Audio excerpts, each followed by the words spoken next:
कल यार मुंबई इंडियंस और सीएसके का मैच था या कोई मजाक था यार। चेन्नई सुपर किंग्स ने मुंबई इंडियंस को 103 रनों से पेल दिया। भला भाई इतने रनों से कौन पेलता है भाई। अब तो बीजेपी भी कांग्रेस को इतने रनों से नहीं पेल पा रही है।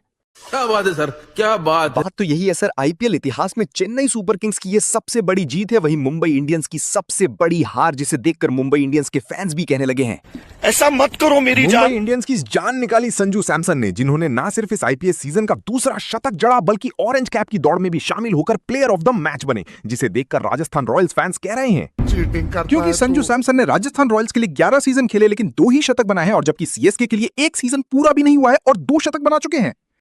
साले को बम से उड़ा दूंगा एक बार हाथ में आ जाए तो। बात कर लेते हैं मुंबई इंडियंस की बॉलिंग की, जहां बुमराह को छोड़कर सभी गेंदबाजों ने, खासकर हार्दिक पांड्या ने ऐसे रन लुटाए जैसे शादी में दूल्हे के ऊपर नोट लुटाए जाते हैं।